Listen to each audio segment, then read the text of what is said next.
What does it mean to have a Bitcoin? Many people have heard of Bitcoin, that it's a fully digital currency with no government to issue it, and that no banks need to manage accounts and verify transactions. And also that no one really knows who invented it.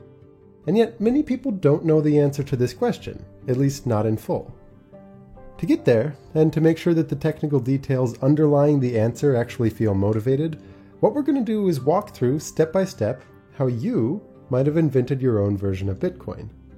We'll start with you keeping track of payments with your friends using a communal ledger, and then as you start to trust your friends and the world around you less and less, and if you're clever enough to bring in a few ideas from cryptography to help circumvent the need for trust, what you end up with is what's called a cryptocurrency. You see, Bitcoin is just the first implemented example of a cryptocurrency, and now there are thousands more on exchanges with traditional currencies. Walking the path of inventing your own can help to set the foundations for understanding some of the more recent players in the game, and recognizing when and why there's room for different design choices. In fact, one of the reasons I chose this topic is that in the last year, there's been a huge amount of attention and investment and, well, honestly, hype directed at these currencies. And I'm not going to comment or speculate on the current or future exchange rates, but I think we'd all agree that anyone looking to buy a cryptocurrency should really know what it is. And I don't just mean in terms of analogies with vague connections to gold mining. I mean an actual direct description of what the computers are doing when we send, receive, and create cryptocurrencies. One thing worth stressing, by the way, is that even though you and I are going to dig into the details here, and that takes meaningful time, you don't actually need to know those details if you just want to use the cryptocurrency. Just like you don't need to know the details of what happens under the hood when you swipe a credit card. Like any digital payment, there's lots of user-friendly applications that let you just send and receive the currencies without thinking about what's going on. The difference is that the backbone underlying this is not a bank that verifies transactions. Instead, it's a clever system of decentralized trustless verification based on some of the math born in cryptography. But to start, I want you to actually set aside the thought of cryptocurrencies and all that just for a few minutes. We're going to begin the story with something more down to earth: ledgers and digital signatures. If you and your friends exchange money pretty frequently, paying your share of the dinner bill and such, it can be inconvenient to exchange cash all the time. So you might keep a communal ledger that records all of the payments that you intend to make some point in the future. Alice pays Bob $20, Bob pays Charlie $40, things like that. This ledger is going to be something public and accessible to everyone, like a website where anyone can go and just add new lines. And let's say that at the end of every month, you all get together, look at the list of transactions, and settle up. If you spent more than you received, you put that money in the pot, and if you received more than you spent, you take that money out. So the protocol for being part of this very simple system might look like this. Anyone can add lines to the ledger, and at the end of every month, you all get together and settle up. Now, one problem with a public ledger like this is that anyone can add a line. So what's to prevent Bob from going and writing Alice pays Bob $100 without Alice approving? How are we supposed to trust that all of these transactions are what the sender meant them to be? Well, this is where the first bit of cryptography comes in: digital signatures. Like handwritten signatures, the idea here is that Alice should be able to add something next to that transaction that proves that she has seen it and that she's approved of it. And it should be infeasible for anyone else to forge that signature. At first, it might seem like a digital signature shouldn't even be possible. I mean, whatever data makes up that signature can just be read and copied by a computer, so how do you prevent forgeries? Well, the way this works is that everyone generates what's called a public key-private key pair, each of which looks like some string of bits. The private key is sometimes also called a secret key, so that we can abbreviate it as SK while abbreviating the public key as PK. Now, as the name suggests, this secret key, it's something you want to keep to yourself. In the real world, your handwritten signature looks the same no matter what document you're signing. But a digital signature is actually much stronger, because it changes for different messages. It looks like some string of ones and zeros, commonly something like 256 bits, and altering the message even slightly completely changes what the signature on that message should look like. Speaking a little more formally, producing a signature involves a function that depends both on the message itself and on your private key. The private key ensures that only you can produce that signature, and the fact that it depends on the message means that no one can just copy one of your signatures and then forge it on another message. Hand in hand with this is a second function used to verify that a signature is valid. And this is where the public key comes into play. All it does is output true or false to indicate if this was a signature produced by the private key associated with the public key that you're using for verification. I won't go into the details of how exactly both these functions work, but the idea is that it should be completely infeasible to find a valid signature if you don't know the secret key. Specifically, there's no strategy better than just guessing and checking random signatures, which you can check using the public key that everyone knows. Now think about how many signatures there are with a length of 256 bits. That's 2 to the power of 256. This is a stupidly large number. To call it astronomically large would be giving way too much credit to astronomy. In fact, I made a supplemental video devoted just to illustrating what a huge number this is. Right here, let's just say that when you verified that a signature against a given message is valid, you can feel extremely confident that the only way someone could have produced it is if they knew the secret key associated with the public key you used for verification. Now, making sure that people sign transactions on the ledger is pretty good, but there's one slight loophole. If Alice signs a transaction like Alice pays Bob $100, even though Bob can't forge Alice's signature on a new message, he could just copy that same line as many times as he wants. I mean, that message-signature combination remains valid. To get around this, what we do is make it so that when you sign a transaction, the message has to also include some sort of unique ID associated with that transaction. That way, if Alice pays Bob $100 multiple times, each one of those lines on the ledger requires a completely new signature. Alright, great. Digital signatures remove a huge aspect of trust in this initial protocol. But even still, if you were to really do this, you would be relying on an honor system of sorts. Namely, you're trusting that everyone will actually follow through and settle up in cash at the end of each month. What if, for example, Charlie racks up thousands of dollars in debt and just refuses to show up? The only real reason to revert back to cash to settle up is if some people, I'm looking at you, Charlie, owe a lot of money. So maybe you have the clever idea that you never actually have to settle up in cash as long as you have some way to prevent people from spending too much more than they take in. Maybe what you do is start by having everyone pay $100 into the pot, and then have the first few lines of the ledger read, Alice gets $100, Bob gets $100, Charlie gets $100, etc. Now, just don't accept any transactions where someone is spending more than they already have on that ledger. For example, if the first two transactions are Charlie pays Alice $50 and Charlie pays Bob $50, if he were to try to add Charlie pays you $20, that would be invalid as if he had never signed it. Notice, this means that verifying a transaction requires knowing the full history of transactions up to that point. And this is, more or less, also going to be true in cryptocurrencies, though there is a little room for optimization.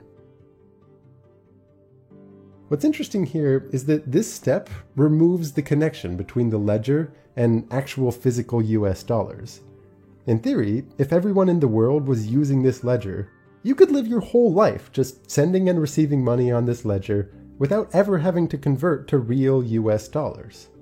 In fact, to emphasize this point, let's start referring to the quantities on the ledger as ledger dollars, or LD for short. You are, of course, free to exchange ledger dollars for real US dollars. For example, maybe Alice gives Bob a $10 bill in the real world in exchange for him adding and signing the transaction Bob pays Alice 10 ledger dollars to this communal ledger. But exchanges like that, they're not going to be guaranteed by the protocol. It's now more analogous to how you might exchange dollars for euros or any other currency on the open market. It's just its own independent thing. This is the first important thing to understand about Bitcoin, or any other cryptocurrency.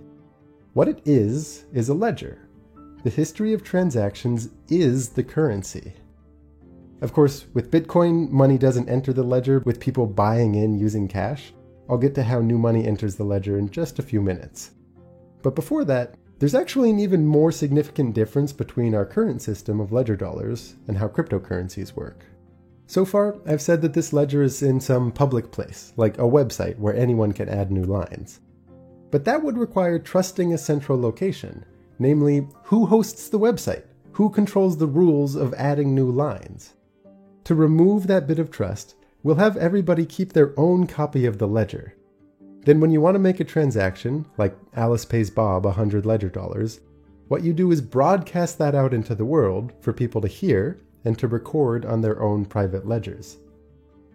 But unless you do something more, this system is absurdly bad. How could you get everyone to agree on what the right ledger is?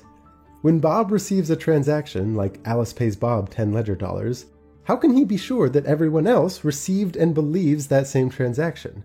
That he'll be able to later on go to Charlie and use those same 10 ledger dollars to make a transaction? Really, imagine yourself just listening to transactions being broadcast. How can you be sure that everyone else is recording the same transactions and in the same order? This is really the heart of the issue. This is an interesting puzzle. Can you come up with a protocol for how to accept or reject transactions, and in what order, so that you can feel confident that anyone else in the world who's following that same protocol has a personal ledger that looks the same as yours? This is the problem addressed in the original Bitcoin paper. At a high level, the solution that Bitcoin offers is to trust whichever ledger has the most computational work put into it. I'll take a moment to explain exactly what that means. It involves this thing called a cryptographic hash function. The general idea that we'll build to is that if you use computational work as a basis for what to trust, you can make it so that fraudulent transactions and conflicting ledgers would require an infeasible amount of computation to bring about. Again, I'll remind you that this is getting well into the weeds beyond what anyone would need to know just to use a currency like this. But it's a really cool idea, and if you understand it, you understand the heart of Bitcoin and of other cryptocurrencies. So first things first, what's a hash function? The inputs for one of these functions can be any kind of message or file, it really doesn't matter. And the output is a string of bits with some kind of fixed length, like 256 bits. This output is called the hash or the digest of the message, and the intent is that it looks random. It's not random, it always gives the same output for a given input. But the idea is that if you slightly change the input, maybe editing just one of the characters, the resulting hash changes completely. In fact, for the hash function that I'm showing here, called SHA-256, the way the output changes as you slightly change that input is entirely unpredictable. You see, this is not just any hash function. It's a cryptographic hash function. That means it's infeasible to compute in the reverse direction. If I show you some string of ones and zeros and ask you to find an input so that the SHA-256 hash of that input gives this exact string of bits, you will have no better method than to just guess and check. And again, if you want to feel for how much computation would be needed to go through 2 to the 256 guesses, just take a look at the supplement video. I actually had way too much fun writing that thing. You might think that if you just really dig into the details of how exactly this function works, you could reverse engineer the appropriate input without having to guess and check. But no one has ever figured out a way to do that. Interestingly, there's no cold, hard, rigorous proof that it's hard to compute in the reverse direction. And yet, a huge amount of modern security depends on cryptographic hash functions and the idea that they have this property. If you were to look at what algorithms underlie the secure connection that your browser is making with YouTube right now, or that it makes with your bank, you will likely see the name SHA-256 show up in there. For right now, our focus will just be on how such a function can prove that a particular list of transactions is associated with a large amount of computational effort. Imagine someone shows you a list of transactions, and they say, "Hey, I found a special number so that when you put that number at the end of this list of transactions and apply SHA-256 to the entire thing, the first 30 bits of that output are all zeros." How hard do you think it was for them to find that number? Well, for a random message, the probability that a hash happens to start with 30 successive zeros is 1 in 2 to the 30, which is about 1 in a billion. And because SHA-256 is a cryptographic hash function, the only way to find a special number like that is just guessing and checking. So this person almost certainly had to go through about 1 billion different numbers before finding this special one. And once you know that number, it's really quick to verify. You just run the hash and see that there are 30 zeros. So in other words, you can verify that they went through a large amount of work, but without having to go through that same effort yourself. This is called a proof of work. And importantly, all of this work is intrinsically tied to the list of transactions. If you change one of those transactions, even slightly, it would completely change the hash. So you'd have to go through another billion guesses to find a new proof of work. A new number that makes it so that the hash of the altered list, together with this new number, starts with 30 zeros. So now think back to our distributed ledger situation. Everyone is there broadcasting transactions, and we want a way for them to agree on what the correct ledger is. As I said, the core idea behind the original Bitcoin paper is to have everyone trust whichever ledger has the most work put into it. The way this works is to first organize a given ledger into blocks, where each block consists of a list of transactions together with a proof of work. That is, a special number so that the hash of the whole block starts with a bunch of zeros.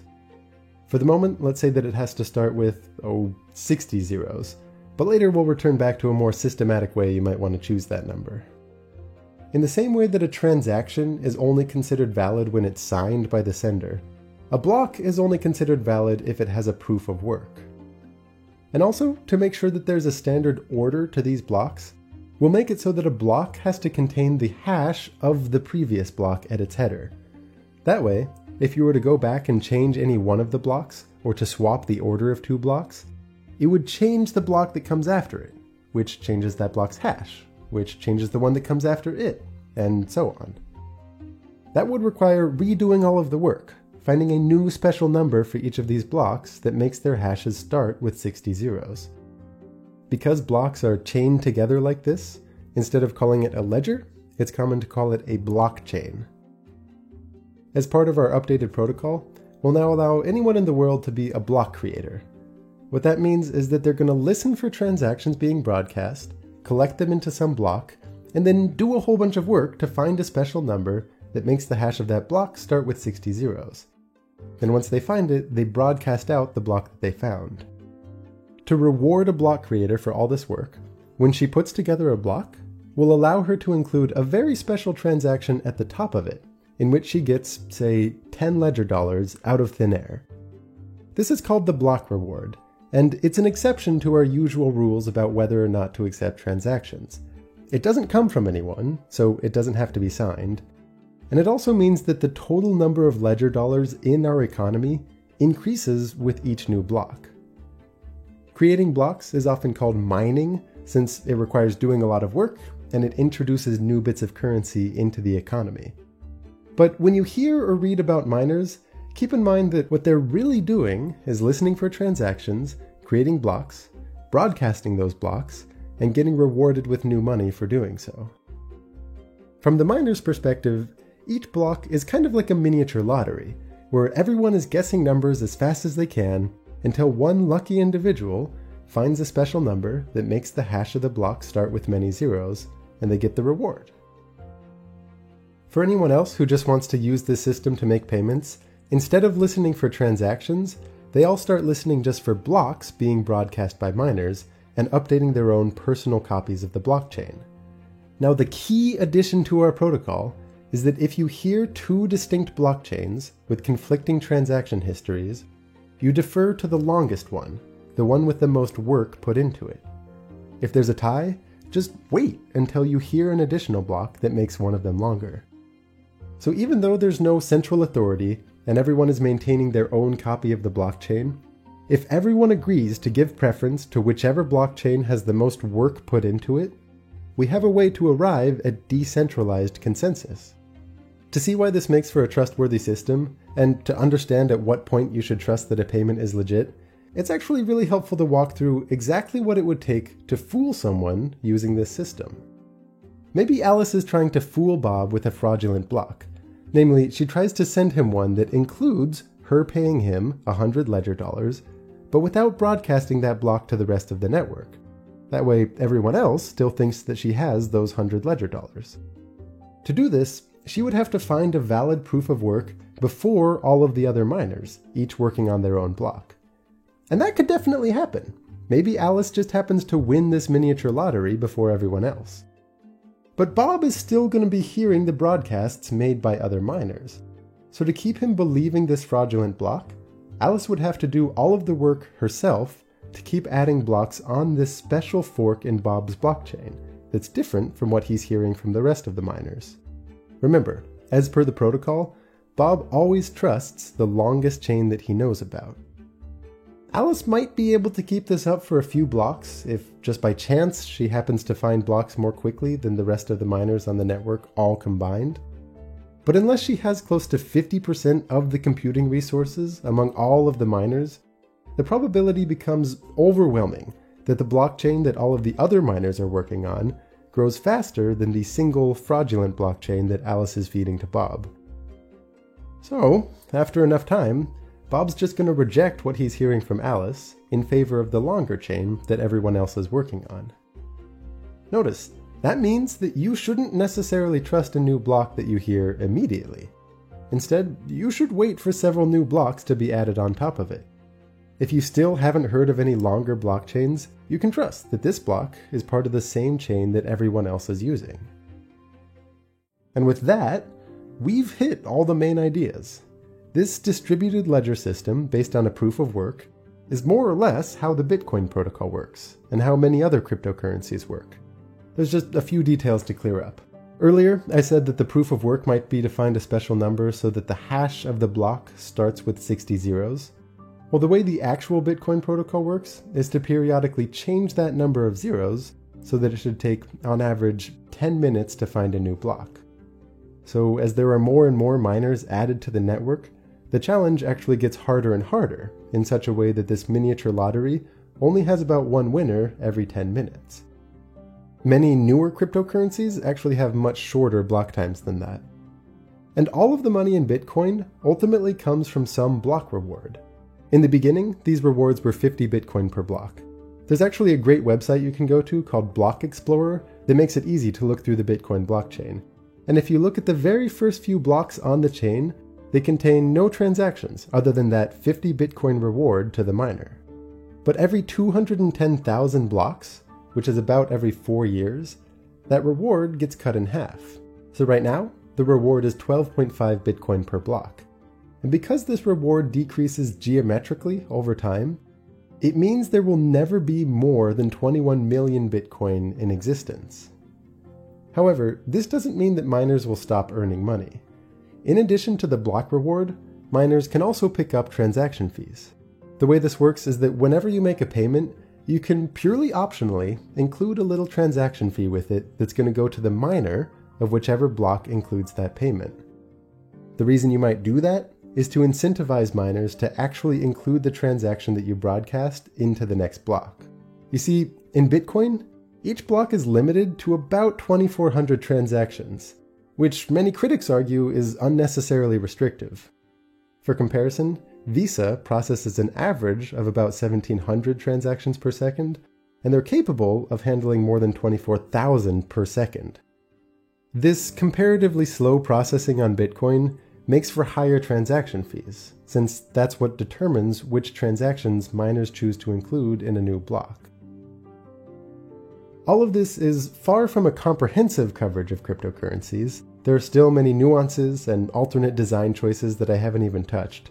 But my hope is that this can provide a stable wait but why style tree trunk of understanding for anyone looking to add a few more branches with further reading. Like I said at the start, one of the motives behind this is that a lot of money has started flowing towards cryptocurrencies. And even though I don't want to make any claims about whether that's a good or bad investment, I really do think that it's healthy for people getting into the game to at least know the fundamentals of the technology. As always, my sincerest thanks to those of you making this channel possible on Patreon. I understand that not everyone is in a position to contribute, But if you're still interested in helping out, one of the best ways to do that is simply to share videos that you think might be interesting or helpful to others. I know you know that, but it really does help. I also want to thank Protocol Labs for their support of this video. This is an organization that runs a number of different research and development projects, and if you follow some of the links I've left in the description to read into the details of those projects, you'll notice some strong parallels with the concepts covered in this video. The challenges and benefits of decentralization are by no means limited to currency and to transaction histories, and the usefulness of tools from cryptography, like hash functions and digital signatures, are likewise much more general. For example, a couple of Protocol Labs projects, such as IPFS and Filecoin, center on the idea of distributed file storage, which opens up a whole field of interesting challenges and possibilities. For any developers among you, Protocol Labs places a very high value on open source, so if you're interested, you can join what's already a very strong community of contributors. But they're also looking to hire full-time developers, so if you think you might be a good fit there, definitely apply.